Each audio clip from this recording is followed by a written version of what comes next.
नमः संस्कृताय, जयतु भारतम, जयतु संस्कृतम। मैं जितेंद्र शर्मा उत्कर्ष परिवार में आप सभी का हार्दिक स्वागत अभिनंदन करता हूं और कामना करता हूं आप सभी स्वस्थ होंगे, अच्छे होंगे और मस्त होंगे, अपने लक्ष्य की ओर अग्रसर हो रहे होंगे। देखिए, आज हम बात करने वाले हैं संपूर्ण संस्कृत का सार, जिनमें से निश्चित ही आपके प्रश्न पूछा जाता है और क्या क्या आपको याद रखना है। बस एक सारणीबद्ध तरीके से हम पूरे ट्रिक पढ़ने वाले हैं, जिनमें आपके व्याकरण से संबंधित जो सारणी नियम है वो रहेंगे और कौन कौन से शिक्षण की कौन सी विधियां होती है उनसे संबंधित भी जो है आज हम बात करने वाले हैं। बिल्कुल कम समय में पूरी संस्कृत को पढ़ना जिसे हम कहें। तो देखिए, बात करते हैं हम संपूर्ण संस्कृत का सार, जो मात्र आपके 1 घंटे में यानी कि 60 मिनट में बेटा निश्चित ही मान के चलना प्रश्न पूछा जाएगा। जैसे मान लो संधि है, वर्ण विचार है, समास है, प्रत्यय है, कारक है, उपसर्ग है ना, कौशल है, अध्यापन कौशल है ना, या मान लो शिक्षण विधियां इत्यादि की हम बात यहाँ पर करने वाले हैं। तो बढ़ते अपने ट्रिक वाइज संस्कृत को समझने का यहाँ पर पूरा प्रयास करेंगे। और प्रयास ही नहीं, जिस बंदे ने इसको अच्छे से थोड़ा सा देख भी लिया ना, मान लो छंद का प्रश्न है तो छंद आना है, तो छंद कहाँ पर कौन से कितने वर्ण आएंगे तो उनकी हम पहचान करेंगे।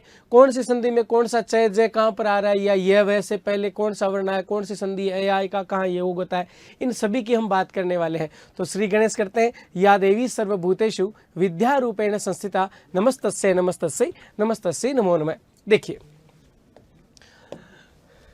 रीट ध्यान रखना, संस्कृत अपना जो विषय है संस्कृत देव भाषा, जिसे मैं यहाँ पर कहूँ देव भाषा, देवताओं की भाषा, और सारे के सारे जो आप पढ़ रहे हो वो देवता रूपी हो भाई, ध्यान रख लेना। सबसे पहले जो टॉपिक बनता है अपने त्रिमुनि, अब मैं यहाँ पर थोड़ी सी स्पीड से बता देता हूँ। अव्ययभाव समास है त्रिमुनि में, आपको पूछ ले समास कौन सा अव्ययभाव समास है। अब त्रिमुनि कौन कौन से थे? पाणिनि था जिसने अष्टाध्याय लिखे, सूत्रकार इनके माता पिता का नाम। दूसरे नंबर थे कात्यायन या वरुचि, जिन्होंने वार्तिक लिखी और इन्हें वार्तिककार कहा गया और इनको सूत्रकार कहा गया। पतंजलि जो थे फणावृ, जिन्होंने महाभाष्य लिखा। अब यहाँ पर वृत्तिकार आपको मान लो पूछ ले, वृत्तिकार हुए थे अपने भट्टोजी दीक्षित, भट्टोजी दीक्षित, ध्यान रखना बेटा, भट्टोजी दीक्षित है ना। वार्तिकार तो है कात्यायन, कात्यायन का अपर नाम क्या? वरुचि। 3 मुनियों में से आपके मैं 11 से लेकर 22 तक बात करूं तो 2021 तक हर बार प्रश्न आया है, हर बार प्रश्न आया है। सूत्रकार कौन, पाणिनि कौन है ना, कात्यायन का दूसरा नाम, या कौन सा काव्य किसने लिखा, यहाँ तक आपके प्रश्न आने वाला। तो ज्यादा कुछ नहीं है, ये याद रखना है। अहन्य काव्य किसे कहा जाता है? महाभाष्य को कहा जाता है, क्योंकि 84-85 दिनों में लिखा गया था, दिन में लिखा गया था, ध्यान रखना। तो पहला टॉपिक ये हो गया। आगे देखिए, माहेश्वरी सूत्र। तो माहेश्वरी सूत्र की बेटा मैं यहाँ पर ज़्यादा चर्चा इसलिए नहीं करूँगा क्योंकि ये सूत्र आपको करीब करीब कई बच्चों को याद भी है। ए ई उण रील रिक ए ओंग ऐ औच है अवरट लण यमंग गणनम जब है गड दस जब गड दस खप छट तचट तौ कपय सस सर हल। यानी कि ये 14 माहेश्वरी सूत्र हैं। इनको संस्कृत वर्णमाला भी कहा जाता है, संस्कृत वर्णमाला, या मैं यहाँ पर कहूँ प्रत्याहार सूत्र या शिव सूत्र, ध्यान रखना। अब देखो 1 से लेकर 4 सूत्र, देखो प्रश्न आया था कि अच की बात कितने सूत्रों में, तो 1 से 4, और संस्कृत में स्वरों की संख्या कितनी हो गई? 9, ध्यान रखना। और फिर 5 से लेकर 14 तक जो 10 सूत्र बचते हैं उनमें आपके व्यंजन प्राप्त होता है, हमेशा ध्यान रखना। 5 से लेकर 14 तक, यानी कि जो 10 सूत्र बचते हैं आपके, कितने? 10, तो ये हल प्राप्त होते हैं। हल का मतलब होता है व्यंजन। अब 5 और 6 सूत्र में अंतस्थ वर्ण प्राप्त होते हैं, जिसे यवर्ण कहा जाता है, यण वर्ण कहा जाता है, ध्यान रखना। इनकी संख्या 4। 7वें सूत्र में वर्ग का पंचम वर्ण प्राप्त होता है, यमंग गणनम जिसे हम कहें। इसके कितने होते हैं? 5 वर्ग का पंचम वर्ण जो है, ध्यान रखना। और 8-9 में वर्ग का कौन सा वर्ण? चतुर्थ वर्ण, जब है ग ड ध, ध्यान रखना। जब गड दस जिसे हम कह रहे थे। फिर 10वें सूत्र में वर्ग का कौन सा वर्ण हो जाएगा? तीसरा वर्ण, जिसे हम कहें जब गड 10, जिसे हम क्या कहें? जब गड 10, ध्यान रखना। फिर 11वें और 12वें में वर्ग का दूसरा पहला खप छट थ छट तव कप यह, ध्यान रखना।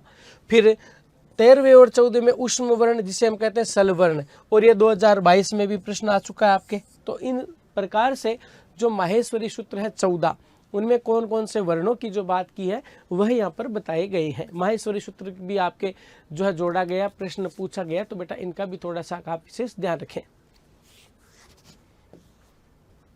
आगे देखिए, वर्ण के जो भेद हैं, अच हल यानी कि स्वर और व्यंजन। तो स्वर की हम बात करें, अच स्वर 3 प्रकार के, यानी स्वर के कितने भेद? 3। और संस्कृत में स्वरों की संख्या होती है 9, पाणिनि के अनुसार होती है 21-22, ध्यान रख लेना। तो ह्रस्व स्वर, लघु स्वर, जिसे हम कहें मूल स्वर, ये होते हैं आपके 5। और लृ स्वर का कोई क्या नहीं होता? दीर्घ नहीं होता है। प्रश्न आपको पूछ ले, कस्य स्वरस्य दीर्घ नास्ति, कौन से स्वर का दीर्घ नहीं होता? तो बेटा ध्यान रखना, लृ स्वर का कोई दीर्घ नहीं होता है। दीर्घ स्वर, जिन्हें हम गुरु स्वर भी कहते हैं, ये देखो आ, बड़ाई, बड़ाऊ, बड़ारी, और फिर हो जाता है लृ, ए ओ ऐ औ, लृ का कोई दीर्घ नहीं होता है। फिर देखिए प्लुस स्वर, प्लुस स्वर का मात्रक, जिसे हम कहें ये गिनती वाले 3, ध्यान रखना, ओम, जिसकी ध्वनि कैसी होती है? लंबी। यहाँ पर प्रश्न आएगा, अच कति भेदा संति, अच के कितने भेद? तो 3। ह्रस्व स्वर, दीर्घ स्वर और प्लुत स्वर, ध्यान रखना। संयुक्त स्वर होते हैं बेटा 4, इनका कोई क्या नहीं होता है? ह्रस्व नहीं होता है, और लृ का कोई दीर्घ नहीं होता है। ए ओ ऐ औ, ये दीर्घ स्वर है, संयुक्त स्वर है, ध्यान रखना। फिर आ गए आपके हल। हल की हम बात करें कि हल कितने, व्यंजन कितने? तो व्यंजन आप जानते हो, व्यंजन 33 होते हैं। स्पर्श या हम कहें उद्दित, तो कौन कौन से आते हैं? कैसे मैं तक, जिसे आपने पढ़ा भी होगा, का देव मा अवसाना स्पर्शा। फिर अंतस, जिसे हम कहें यण वर्ण, यवरल, ये होते हैं 4। उष्म या सल वर्ण, जिसे हम कहें उष्म या सल, देखो मैं इसको पूरा बता देता हूं। उष्म या मैं कहूं यहां पर सल वर्ण,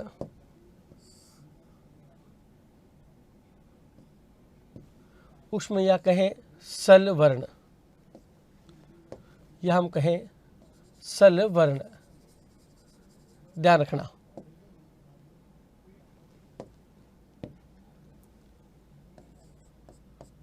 सल, सल कहा जाता है से और है, इसे सल वर्ण कहा जाता है। संख्या होती है 4, संख्या कितनी होती है? 4, ध्यान रखना बेटा।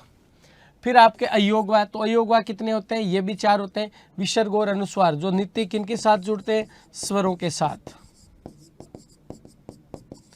किनके साथ जुड़ते हैं बेटा? स्वरों के साथ जुड़ते हैं, हमेशा ध्यान रखना। किनके साथ जुड़ेंगे? स्वरों के साथ। जिव्या मूली क और ख के मध्य क्या आता है? अर्धविसर्ग, ऐसे ध्यान रखना, इस प्रकार से क और ख। और उपदमानी आता है प और फ के मध्य अर्ध विसर्ग, ये हमेशा ध्यान रखना, इनको कहा जाता है उपदमानीय।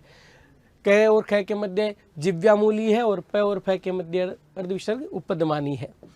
फिर आते हैं यम वर्ण, कि वर्ग का पहला, दूसरा, तीसरा, चौथा और बाद में 5वां जो द्वित हो जाता है, इसको क्या कहा जाता है? यम। जैसे मान लो हमने पढ़ा था अग्नि, और फिर हम इसको ऐसे लिखते हैं अग्नि, डबल ग कर देते हैं, तो ये जो दूसरा ग हुआ ये यम वर्ण कहलाता है।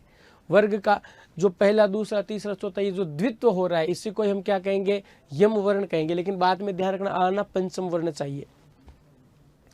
पाणिनि के अनुसार स्वरों की संख्या कितनी है? 21-22। वर्णों की संख्या पाणिनि के अनुसार 63-64। और केवल संस्कृत में वर्णों की संख्या आपको पूछ ले, संस्कृत में वर्णों की संख्या, तो बेटा ध्यान रखना रहे, 9 तो स्वर है, 33 व्यंजन है, तो संख्या कितनी होती है? 42। तो 42 हो जाते हैं। आगे देखिए, उच्चारण के आधार पर हम बात करें, यानी उच्चारण स्थान। कौन सा स्थान?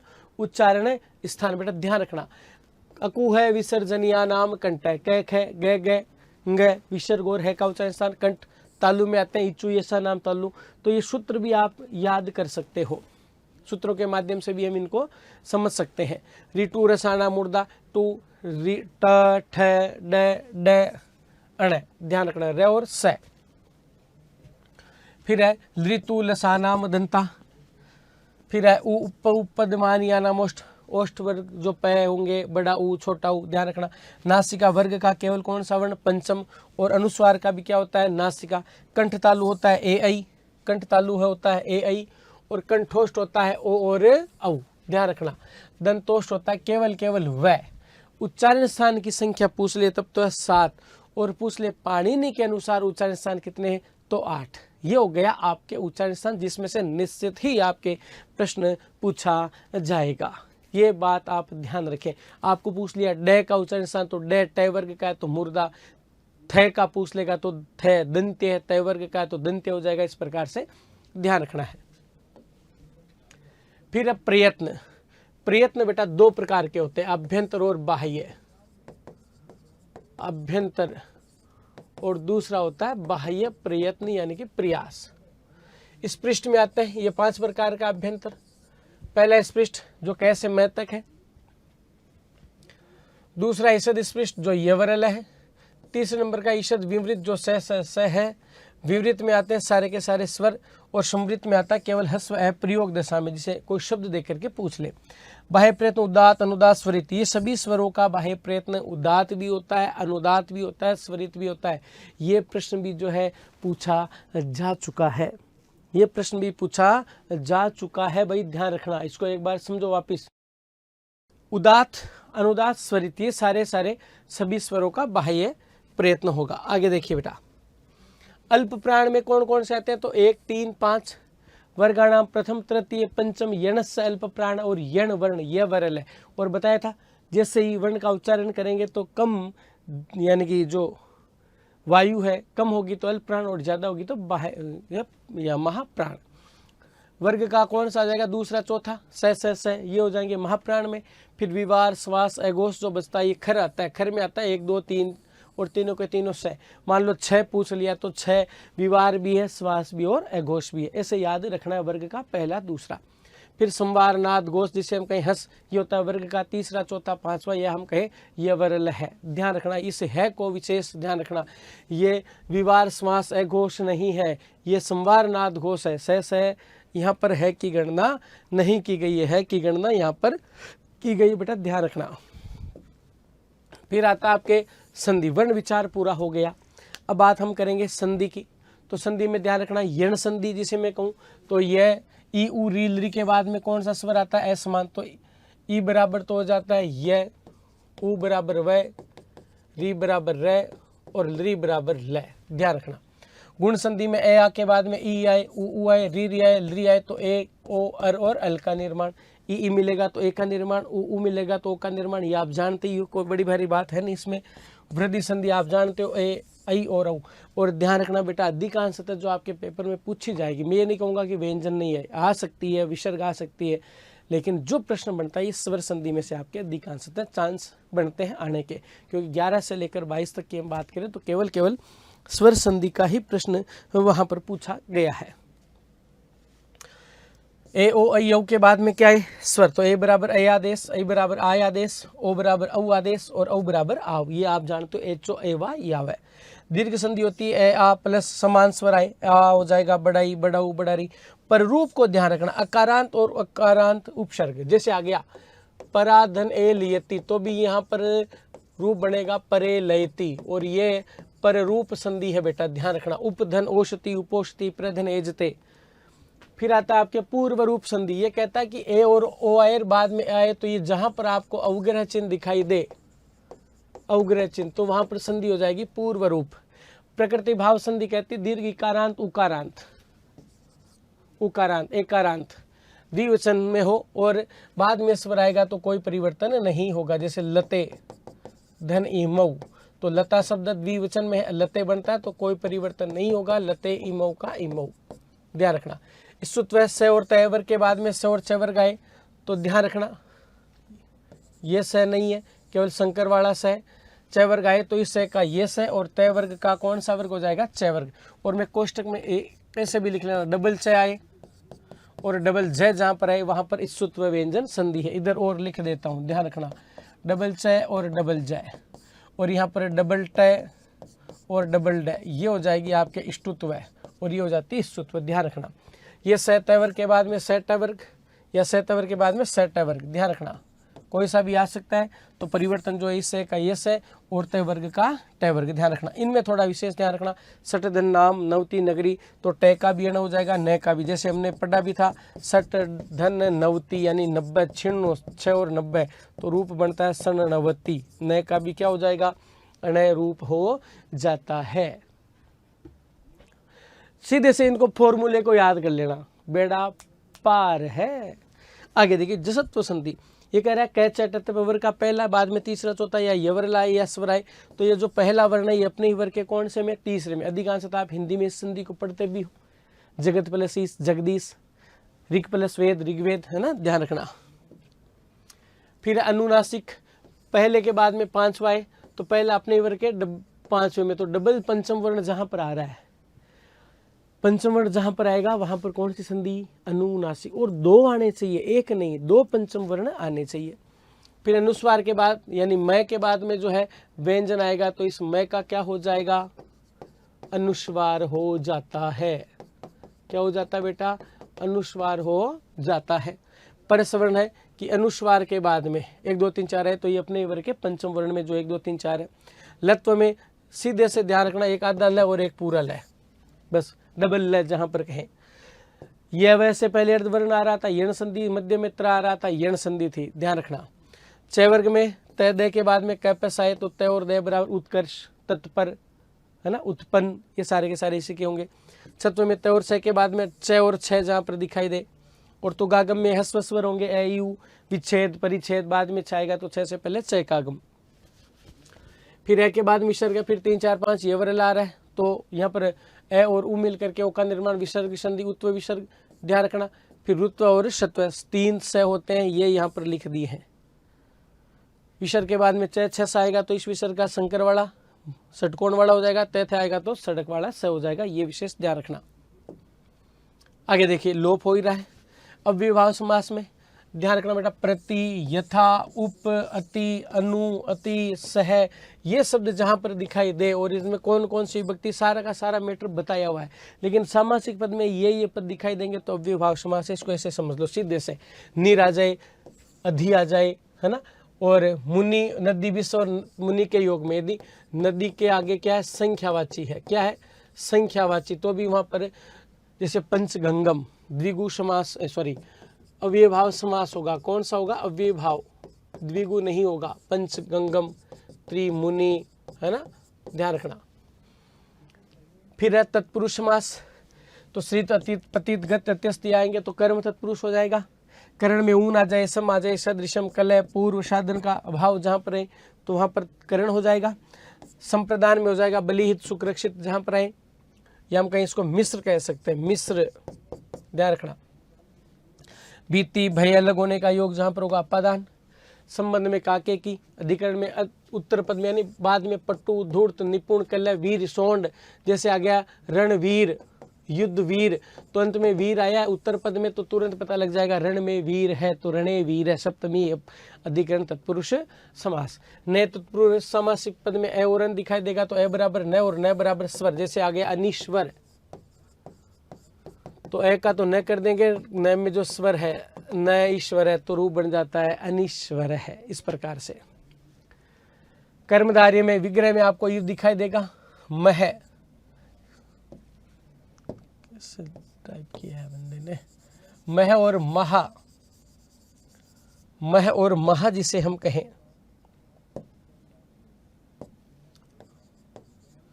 मैं और महा है तब भी वहां पर कौन सा समास, अव्ययभाव समास हो जाता है, ध्यान से।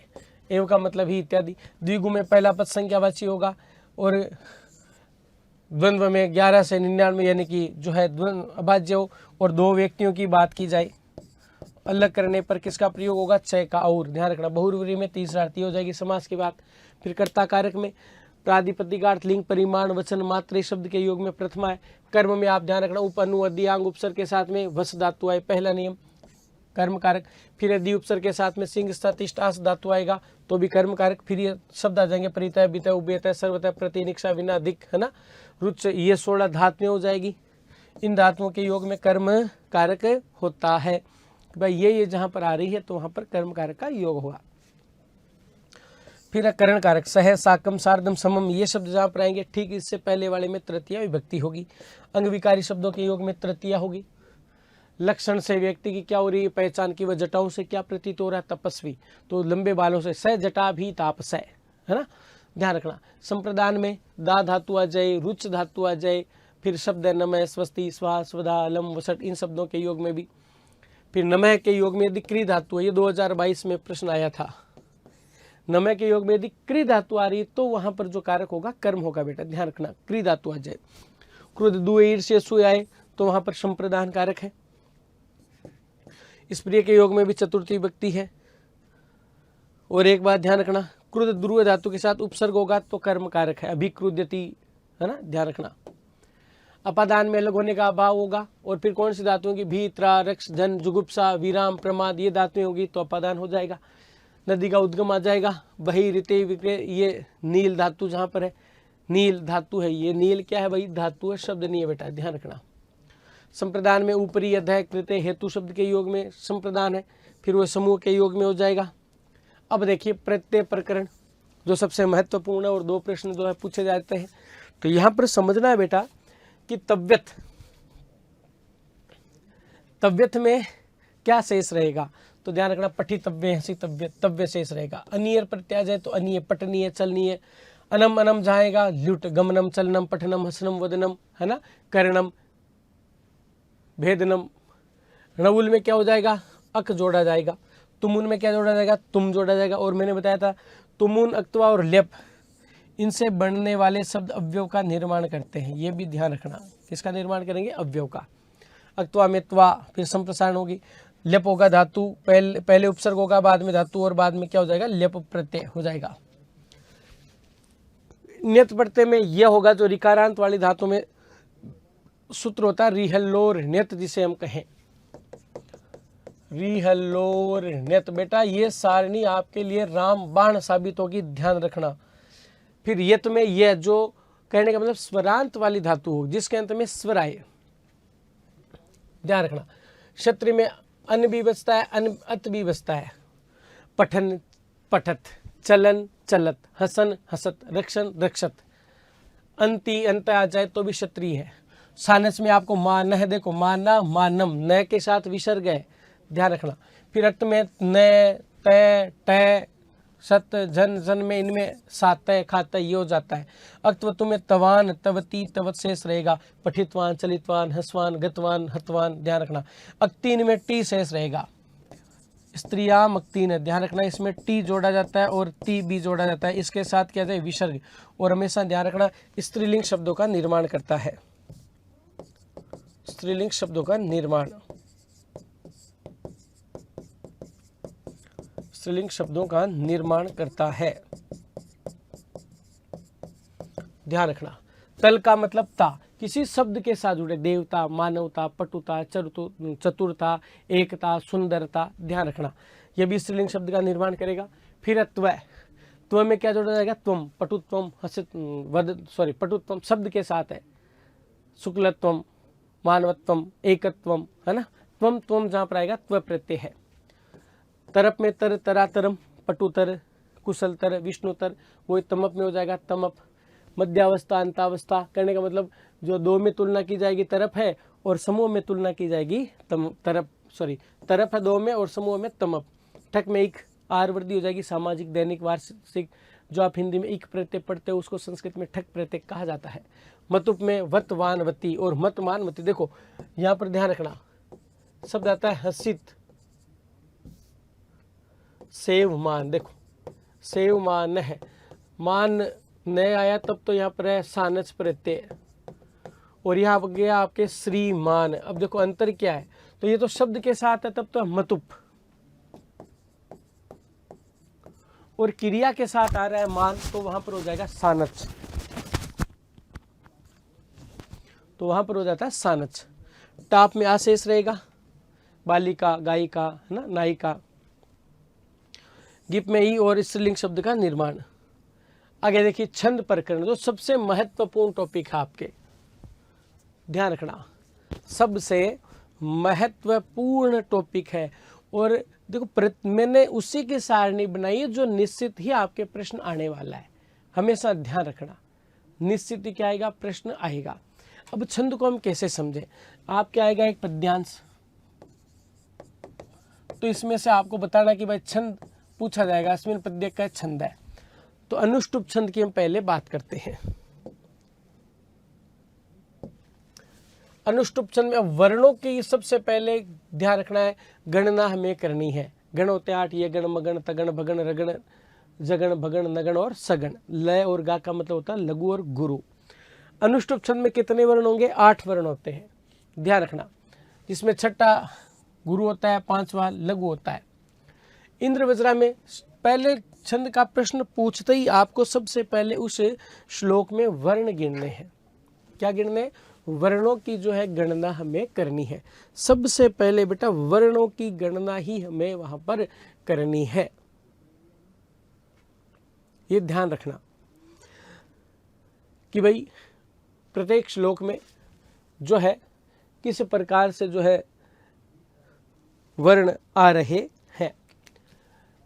हल को यानी व्यंजनों को गिना नहीं जाता है, और गिना किन को जाएगा, जिनके साथ स्वर जुड़ा हुआ है, हमेशा ध्यान रखें। तो 8 वर्ण आ गया, तब तो छंद कौन सा है, अनुष्टुप। इंद्र वज्रा है, जिसमें कितने वर्ण होंगे, 11।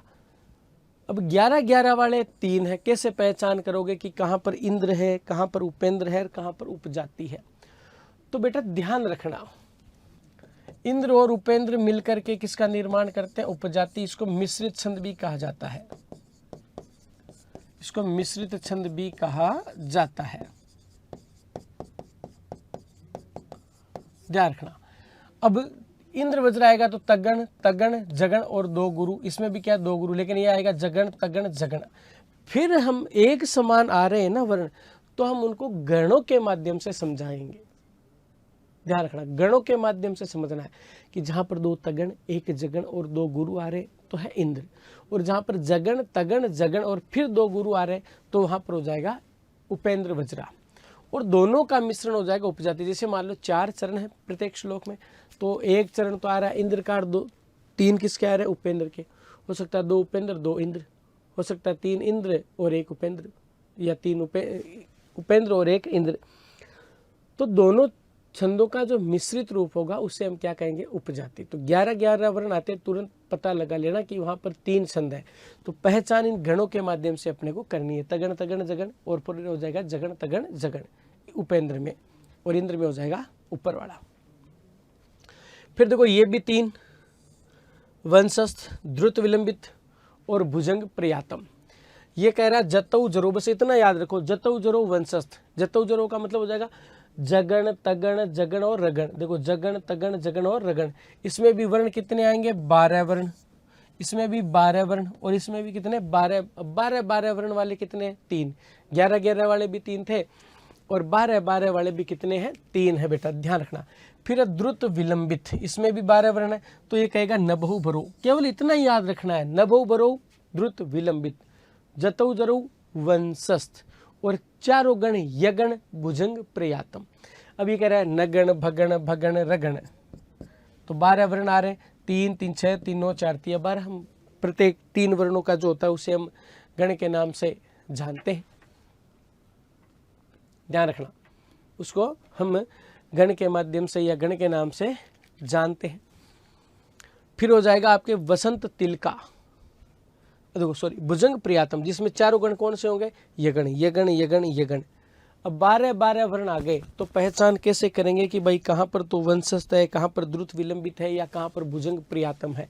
तो ध्यान रखना, वंशस्थ जो होगा जतौ जरौ, बस इतना याद रख लेना, नभौ भरौ, द्रुत विलंबित, और 4 गण यगण होंगे, भुजंग प्रियातम। तो 12 वर्ण की भी कहानी अपने को याद हो जाएगी, 11 के 3 और 12 के 3, फिर एक के एक ही है, वर्ण गिन लेना। अब 14 वर्ण आएंगे, तो कौन सा छंद है, वसंत तिलका।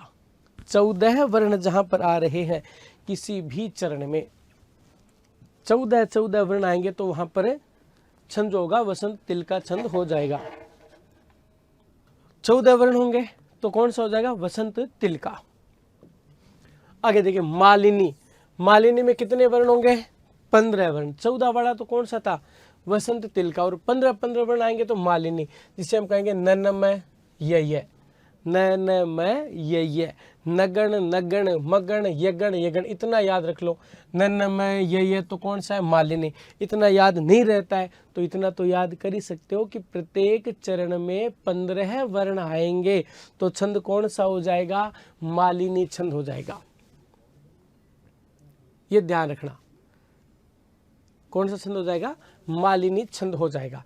पहले मैं इस आर्या को थोड़ा सा छोड़ देता हूं, ध्यान रखना। पहले हम वर्णों की बात करें तो वर्णिक छंदों की हम बात कर रहे हैं। शिखरिणी में कितने वर्ण आएंगे, 17 वर्ण, और मंदाक्रांता में भी कितने, 17। अब देखो दो है, 17 मंदाक्रांता में भी है, 17 शिखरिणी में, तो पता कैसे लगाएंगे कि कहां पर शिखरिणी है। तो यहां पर ये कहानी याद करने की आवश्यकता नहीं है बेटा। ये देखो, एक तो लघु और एक गुरु आएगा, अंत में एक लघु और एक गुरु आ रहा है। 17 वर्ण होंगे तो 5 या 15, 5 तो गण की बात होगी, 2 जो है विषम में आ रहे हैं, तो 2 जो होंगे 16 और 17, उसमें 16वां वर्ण तो क्या होगा, लघु, और 7वां वर्ण क्या होगा, गुरु होगा। और मंदाक्रांता कहता है कि दोनों अंतिम में, इसमें भी 17 वर्ण है, इसमें दोनों गुरु आएंगे। अंत से पता लगा सकते हो, कुछ याद नहीं करना, इसमें 17 वर्ण है, 2 गुरु आ रहे, तब तो हो जाएगा मंदाक्रांत, और एक लघु और एक गुरु अंत में आ रहा है, दोनों के अंत में, तो वहां पर हो जाएगा आपके शिखरिणी छंद। उम्मीद करता हूं आप बहुत अच्छे से समझ रहे होंगे। और बेटा छंद का एक प्रश्न निश्चित आने वाला है, ये आप कहानी ध्यान रखना। फिर शार्दूल विक्रीडितम, जिसमें कौन से कितने वर्ण होंगे, 19 होंगे, तो वह एक ही होगा, शार्दूल विक्रीडितम, जिसे हम कहें मैं सजऊ सततगा। ध्यान रखना, मगण सगण जगण सगण तगण तगण और एक गुरु। स्त्रीगरा में कितने वर्ण होंगे, 21 वर्ण होंगे। कितने, 21 वर्ण होते हैं। तो यहाँ पर देखो, अब आर्य छंद की मैं यहाँ पर बात कर रहा हूँ, सभी चरणों में अलग अलग मात्राएं होगी, यहाँ पर वर्ण नहीं गिनना है। किसी में 4 चरण होंगे तो किसी में हो सकता है 10 वर्ण आए, किसी में 11 आए, किसी में 15 आए, किसी में 6 आए, तो चारों चरण असमान होंगे, और बाकी सभी में चारों चरण कैसे होंगे, समान होंगे। सभी चरणों में 15 वर्ण आएंगे तो मालिनी, 14 आएंगे तो वसंत तिल का, 17 आएंगे तो शिखरिणी मंदाक्रांता, पता लगाएंगे शिखरिणी में 2 गुरु, और एक लघु एक गुरु, और मंदाक्रांता में 2 गुरु, ऐसे पता लगाना है। लेकिन आर्य छंद जो कहता है, ये कह रहा है कि इनमें मात्राएं गणना होगी। पहले और तीसरे में तो कितनी मात्राएं हैं, पहले और तीसरे चरण में 12 मात्राएं, दूसरे चरण में 18, और चौथे चरण में कितनी मात्राएं होगी, 15। तो ये मात्रिक छंद है, इसमें चारों चरण असमान होंगे, वर्ण असमान होंगे, तो पता वैसे लग जाएगा आर्या छंद है। अव्यव आप जानते हो, जिनको खर्च नहीं किया जा सकता है, जिनमें किसी भी प्रकार का कोई परिवर्तन नहीं होगा, वह अव्यव कहलाते हैं। वह क्या कहलाते हैं, अव्यव कहलाते हैं। बेटा ध्यान रखना, उदाहरण अद्य का मतलब आज है, स्व है ना, आने वाला कम है, बीता हुआ, कदा का कब, अत्र यहाँ, कुत्र कहाँ, यथा, अत्र तत्र, यावत तावत, अद्य यानी नीचे, है ना, कई प्रकार के। ऊपरी का मतलब हो जाएगा ऊपर, ऊपरी का मतलब हो जाएगा ऊपर। ये अव्यव ध्यान रखना है, वाक्य आपको दिया हुआ रहेगा, आपको अव्यव बताना है। एव, सहसा, प्रति, ये सारे के सारे क्या है, अव्यव है। नमः, स्वस्ति, जो हमने पढ़े हैं कारक में भी। विशेषण विशेष्य, इनमें से भी प्रश्न आपके पूछा जाएगा कि कौन सा विशेषण है, कौन सा विशेष्य। देखो, जिस व्यक्ति या वस्तु की विशेषता बताई जाती है तो वह व्यक्ति वस्तु क्या है, विशेष्य, और जो विशेष्य की विशेषता बताई जाए वह क्या है, विशेषण। सुंदर बालक अस्ति, तो बालक तो क्या है, यहाँ पर बालक की विशेषता बताई गई सुंदर, तो बालक तो है विशेष्य, और सुंदर क्या बेटा, विशेषण है। क्या है, विशेषण है, ध्यान रखना। पुष्पम सुंदरम, तो सुंदर तो है विशेषण, और पुष्प है विशेष्य, यहाँ ध्यान रखना। जिस वचन लिंग पुरुष का होगा, विशेषण का भी उसी का प्रयोग हमें करना है, ध्यान रखना। इत्यादि जो शब्द, फिर अरे संख्यावाची भी जो होंगे ये विशेषण होंगे। संख्यावाची जो होते हैं ये भी क्या होते हैं, विशेषण होते हैं। गणेश एक दंत है, कि गणेश जी के कितने दांत थे, एक दांत है। ये थोड़ा अस्थि है, यहाँ पर ध्यान रखना कि गणेश जी के एक दांत है, तो दंत है और एक, तो दंत तो हो जाएगा विशेष्य, क्योंकि दांत की विशेषता बताई गई है, कितने होने, एक, तो एक हो जाएगा विशेषण। चत्वार वेदा संति, तो ये तो है विशेष्य, और ये हो जाएगा विशेषण। 4 संख्या है, इस प्रकार से इनको समझ लेना है। ये हो जाता आपके विशेष्य विशेषण। लिंग प्रकरण आप जानते हो, पुल्लिंग स्त्रीलिंग, तो अंश की और शब्दांत प्रत्यय जो होते हैं ये पुल्लिंग होते हैं। बेटा ध्यान रखना, लिंग प्रकरण का भी जो है प्रश्न पूछा जाता है। लिंग प्रकरण पुल्लिंग, स्त्रीलिंग और नपुंसकलिंग। देव, असुर, समुद्र, पहाड़ आदि जो होंगे इनके पर्याय जो होंगे ये होंगे पुल्लिंग होंगे। कैसे होंगे? पुल्लिंग होंगे। नकारांत पद कौन से होते हैं? पुल्लिंग होते हैं। शरीर के कुछ अंग जो होंगे नख, दांत, कपोल, कर, हाथ, ये भी क्या होते हैं? पुल्लिंग होते हैं। महीने और ऋतुएं जो होती है पुल्लिंग, लेकिन शरद और वर्षा ऋतु जो होती है ये केवल कौन सी होती है? स्त्रीलिंग। ऋतुएं जो होती है पुल्लिंग होती है, लेकिन ऋतुएं 6 उसमें से 2 ऋतु जो शरद और वर्षा जो ऋतु है ये स्त्रीलिंग है, ध्यान रखना। फिर है स्त्रीलिंग। तीन प्रत्यय, तल प्रत्यय जहां होगा वहां पर स्त्रीलिंग है। तिथिवाचक जो शब्द होंगे वह स्त्रीलिंग है। तिथियां एक, प्रतिपदा, द्वितीय, तृतीय, ध्यान रखना। एकाक्षरी यानी एक अक्षर वाला, जैसे आगे श्री, भू, ये एकाक्षरी शब्द है, ये सारे के सारे स्त्रीलिंग। यानी श्री में भी ई एकाक्षर है, भू में भी हुआ तो ये भी स्त्रीलिंग है। द्विगु समास का सामासिक जो पद है यह भी स्त्रीलिंग है।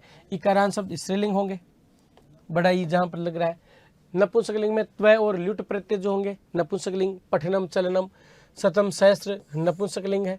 अव्ययभाव समास का सामासिक पद कौन सा होगा? नपुंसकलिंग होगा। संख्यावाचक शब्द आदि में हो, अंत में रात्र हो, अहोरात्र, नवरात्र, द्विरात्र, पंचरात्र, तो ये भी कौन सा हो जाएगा?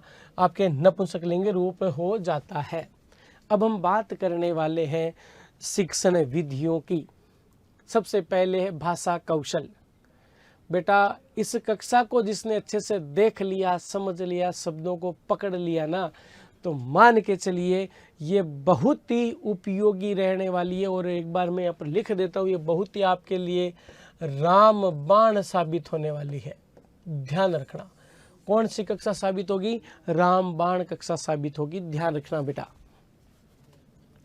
श्रवणम, सुन करके अर्थ ग्रहण करना पहला कौशल है। क्रम ध्यान रखना।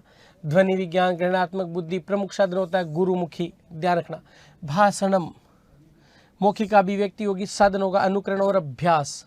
पठन कौशल जिसे हम कहें पठित्वार्थ ग्रहणम। पठन 2 प्रकार का होता है, सस्वर और मौन। सस्वर 3 आदर्श, अनुकरण, संवेद। मौन 3 सामान्य मौन वाचन, द्रुत मौन वाचन और गंभीर। छात्र आदर्श अध्यापक, अनुकरण छात्र और छात्र समूह, संवेद, ध्यान रखना। विधि हो जाएगी वर्ण विधि, अक्षर बोध, पद विधि, चित्र विधि, वाक्य पद्धि, जिसे देखो और पढ़ो विधि भी कहा जाता है। कक्षा विधि, लेखन कौशल, लिखित अभिव्यक्ति, भाषा को लिपिबद्ध करना ही क्या कहलाता है? लेखन कहलाता है, ध्यान रखना। भाषा को लिपिबद्ध करना। विधि हो जाएगी दृष्ट लेखन, जिसे हम जैकाटोट विधि कहते हैं, वाक्य को देख करके लिखा जाता है, ध्यान रखना। उक्त लेखन जिसे श्रुत लेखन भी कहा जाता है। और तीसरे नंबर का होता है अक्षर स्वरूपानुकरण। आपने देखा होगा इस प्रकार से आजकल जो है एक नोटबुक चलती है लाइनिंग वाली, तो इस प्रकार से बिंदु बिंदु बिंदु बिंदु वर्णमाला बुक जिसे कहा जाता है, बिंदु वर्णमाला बुक, बिंदु वर्णमाला बुक जिसे कहा जाता है। फिर देखिए व्याकरण शिक्षण, तो वियांग, क्री, धन, ल्युट, यह है व्याकरण शिक्षण की बात। शब्दों की व्युत्पत्ति क्या कहलाती है? व्याकरण। देखो व्याकरण होता है, गद्य होता है, पद्य होता है, नाट्य होता है, ये अनुवाद होता है, ये शिक्षण होते हैं। और इन शिक्षणों का ही जो है हम प्रयोग करते हैं शिक्षण विधियों में। तो बेटा इनका तो विशेष रूप से आपको ध्यान रखना है। इसका जो है विशेष रूप से आपको क्या करना है? ध्यान रखना है बेटा, ध्यान रखें। व्याकरण शिक्षण, वी, आंग, क्री और ल्युट, और शब्दों की जो व्युत्पत्ति होगी उसी को ही हम क्या कहेंगे? व्याकरण कहा जाता है। उसी को ही क्या कहा जाता है? व्याकरण कहा जाता है। शब्दों की व्युत्पत्ति क्या कहलाती है? व्याकरण। वेद का मुख्य भी क्या है? व्याकरण। मुख्य प्रयोजन होते हैं 5, रक्षोहागम, लघ्व संदेह, ध्यान रखना। पूरा का पूरा जो संस्कृत का जो मैटर है वो मैंने एक इस फाइल में आपके कन्वर्ट कर दिया। कहने का मतलब ये, और इतना जिसने पढ़ लिया ना, तो मैं ये मान के चलता हूँ अधिकांशतः जो प्रश्न है गलत नहीं होंगे। व्याकरण से संबंधित और कुछ शिक्षण विधियों से संबंधित कुछ शब्द रूप वगैरह को तो मैंने छोड़ दिया, वाच्य परिवर्तन को तो ध्यान रखना। गौण प्रयोजन कितने होते हैं? 13 जो पाणिनि के अनुसार है। उद्देश्य क्या होता है? भाषा ज्ञानम। फिर परायण विधि, इसकी प्राचीन विधियां, रटने का कार्य, सूत्र विधि, परंपरागत विधि, इसका ध्यान रखना। व्याख्या विधि, व्याख्या के जो अंग है चर्चा, उदाहरण, प्रत्युदाहरण और वाक्याधार। अव्याकृत जिसे भाषा संसर्ग विधि भी कहा जाता है, जो अभ्यास पर क्या दिया जा रहा है? बल दिया जा रहा है। फिर नवीन विधि, आगमन निगमन विधि, निगमन विधि, आगमन निगमन, अनौपचारिक जो सर्वश्रेष्ठ विधि है व्याकरण की, समवाय विधि, सहयोग, भंडारकर विधि। देखो भंडारकर को प्राचीन विधि भी कहा जाता है, प्राचीन विधि है भाई। भंडारकर कौन सी विधि है? प्राचीन विधि है।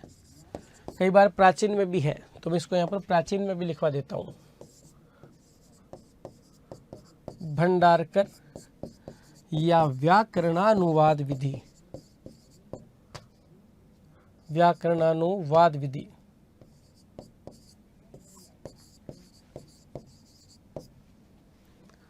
आगे देखिए, अभ्यास पर बल। गद्य शिक्षण में छंद लय गति आदि से मुक्त हो। शब्दकोश में वृद्धि यानी छंद लय गति का प्रयोग नहीं होगा, का प्रयोग नहीं होगा। छंद लय गति का प्रयोग नहीं होगा।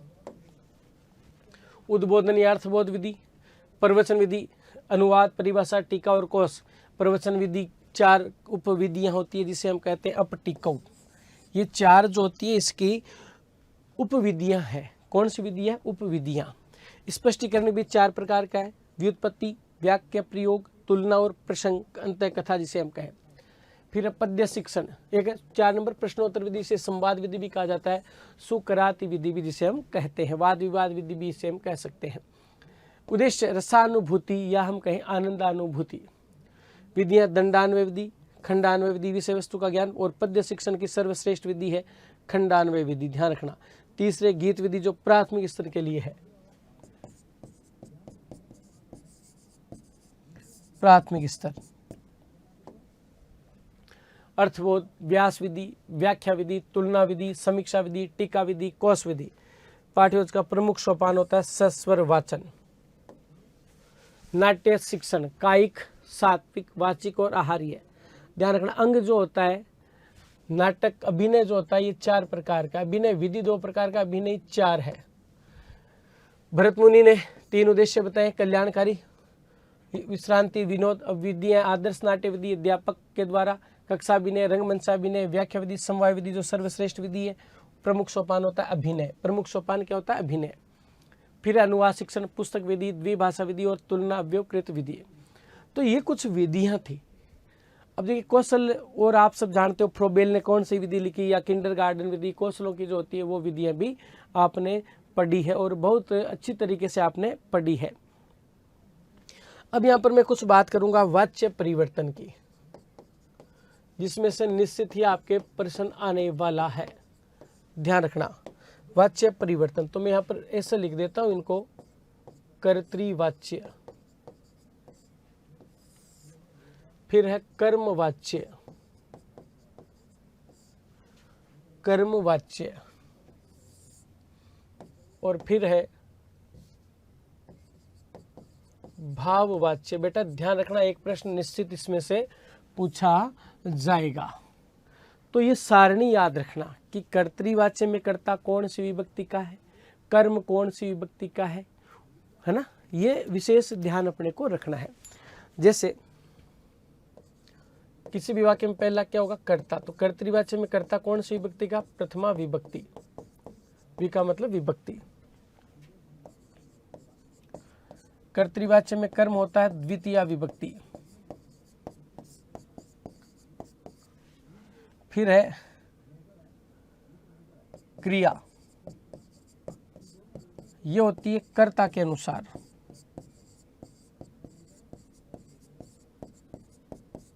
कर्ता के अनुसार। फिर है कर्मवाच्य, इसमें कर्ता तृतीया विभक्ति का। कर्म इसमें हो जाएगा प्रथमा विभक्ति का। और क्रिया,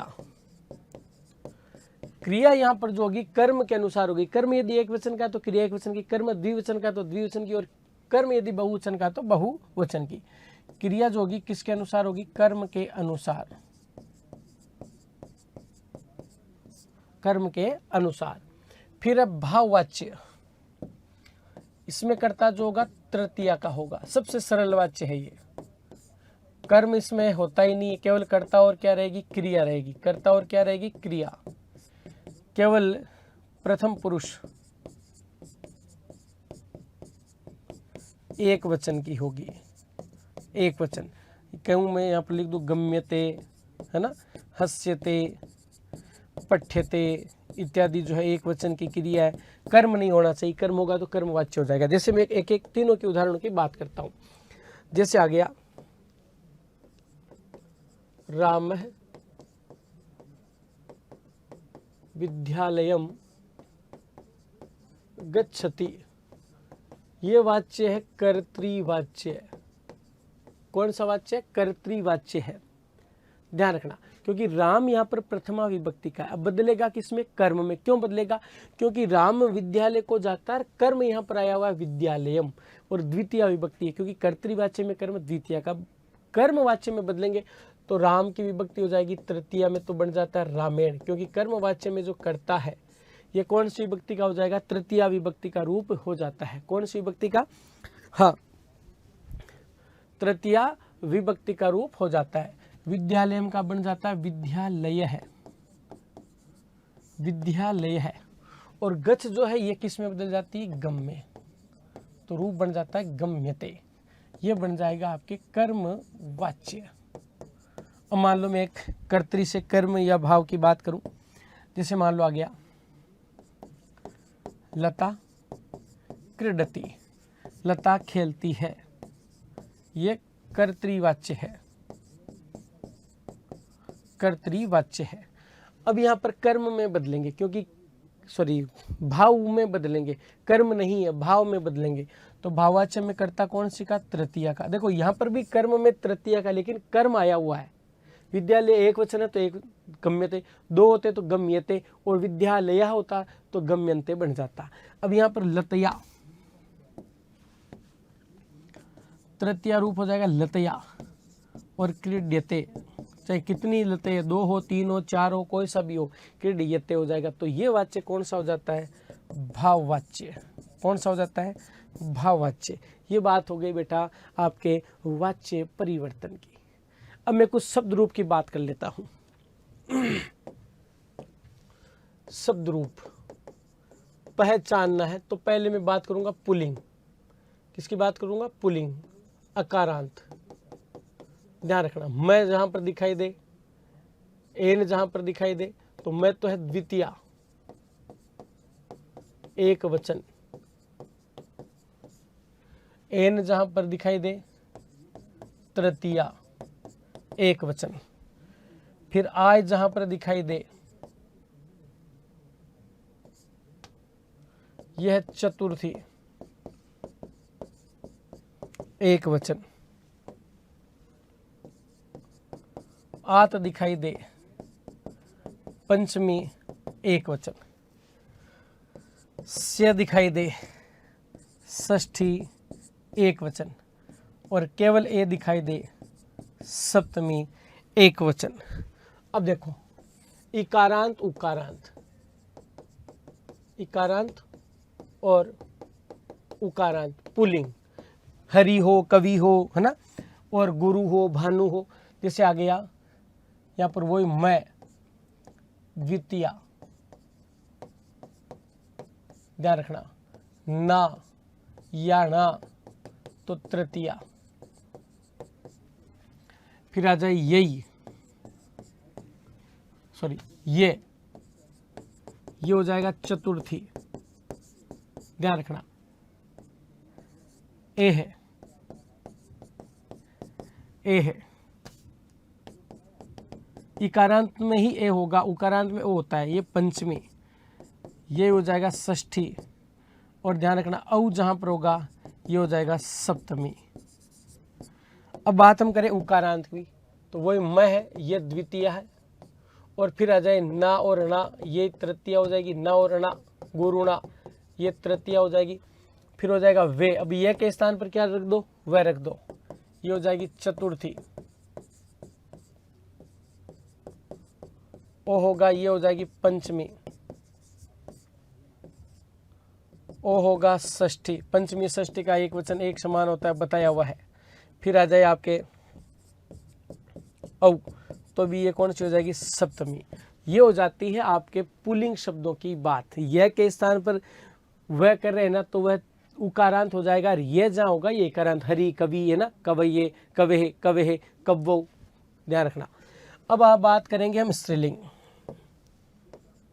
स्त्रीलिंग ध्यान रखना, एक को समझ आना, पूरी कहानी समझ में आ जाएगी। जैसे वही मैं, या, यही, यह, यह, यो और याम, लता, गीता है ना, तो ये तो है द्वितीया।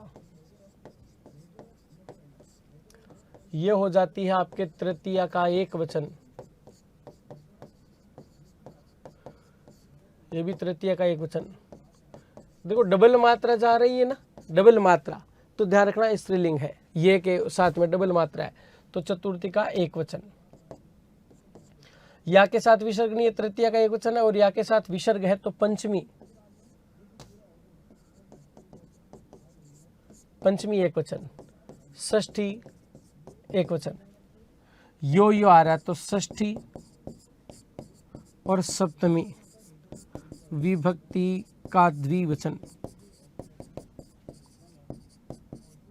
और याम जा रहा है ये सप्तमी का एक वचन।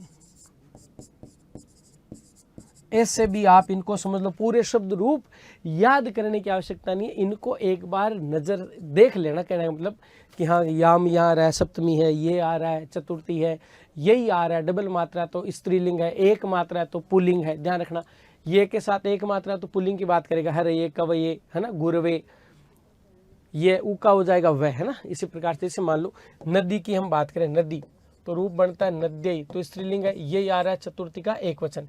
इसी प्रकार से मान लो शब्द आ गया वधवई, तो ये उकारांत वधु, तो ये चतुर्थी का एक वचन, ये के स्थान पर वह लगा देंगे तो भी पता लग जाएगा, इकारांत और उकारांत का योग।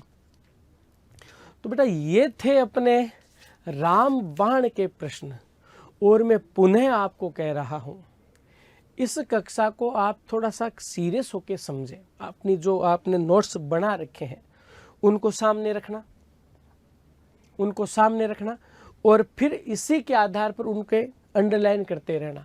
आपको बहुत गजब का फायदा मिलेगा, ये मैं 100 में से 100% कह रहा हूँ। बहुत कुछ नया और सीखने को मिलेगा कि गुरुजी कुछ बातें बताई नहीं थी, तो इसके माध्यम से अपने क्लियर हो गई कि नहीं, हमारे अब समझ में आ गया। तो ये जितने भी मैंने बताया कि कौन से संधि है, या जो समास है, प्रत्यय में कहाँ क्या जुड़ रहा है, कौन सा छंद है, कितने वर्ण है, कौन सा या ये आ रहा है, कौन सा लिंग, पुल्लिंग, स्त्रीलिंग या नपुंसक लिंग, कौन से शब्द रूप की, कौन सी विभक्ति, ये आपके लिए विशेष कक्षा है। और मैं तो ये कह रहा हूं, जिसने अच्छे से इस कक्षा को देख लिया बेड़ा पार है उसका। ये मान के चलिए आपको बहुत कुछ इसमें सीखने को मिलेगा बेटा, चाहे से आपके कोई सा भी टॉपिक हो। अब जैसे मान लो कुछ टॉपिक मैंने छोड़ दिए, धातु रूप है ना, तो धातु को मैंने एक बताया था, ए लग रहा है तो लंग लकार है, धातु के अंतिम में ए लग रहा है तो विधिलिंग लकार है, पठती ये आपको आता है, पटिशति, लिट लकार की पहचान बताई थी, से, शे, क्षय। तो इनको भी आप थोड़ा अच्छे से देख ले तो बहुत ही अच्छा रहेगा, क्योंकि निश्चित प्रश्न आने वाला है। और मैं पुनः कह रहा हूँ, ये राम बाण है, संस्कृत जो है पूरी की पूरी आपको 1 घंटे में बता दी है। जिसने तैयारी कर रखी है, जिसने कोचिंग कर रखी है, तो उसको तो केवल पढ़ने मात्र से ही याद हो जाएगा। और जो कोई भाई कोचिंग जिसने नहीं की कि गुरुजी ने हमारे को 10-15 या 20-22 तक आंकड़ा पार करना है, तो इससे भी आप वहाँ तक पहुँच सकते हो। अभी भी आपके पास 2-4 दिन का समय, इसको अच्छे से देखें बेटा, बहुत ही कारगर जो है ये कक्षा आपके लिए साबित होने वाली है। तो उम्मीद करता हूँ आप इसको पढ़ेंगे, देखेंगे और समझेंगे। ध्यान रखना, और सभी को जो है, जितने भी आप बच्चे एग्ज़ाम दे रहे हो, तो मैं अपने इष्ट देव से यही कामना करता हूँ आपके पेपर अच्छा हो और आप सभी के जो रीट प्री क्लियर हो जाए, जो प्री का जो एग्ज़ाम है सभी के क्लियर हो जाए, कोई भी बालक नहीं बचे जो रीट प्री में रहे यानी कि फेल हो, कोई भी ऐसा नहीं होना चाहिए, सभी के रीट पास होनी चाहिए। मैं अपने इष्ट देव से यही कामना करता हूँ और उम्मीद करता हूँ आप अच्छे से पढ़ोगे और मेहनत करोगे, तैयारी को बरकरार रखोगे। जय हिंद, जय भारत, जय तु भारतम, जय तु संस्कृतम।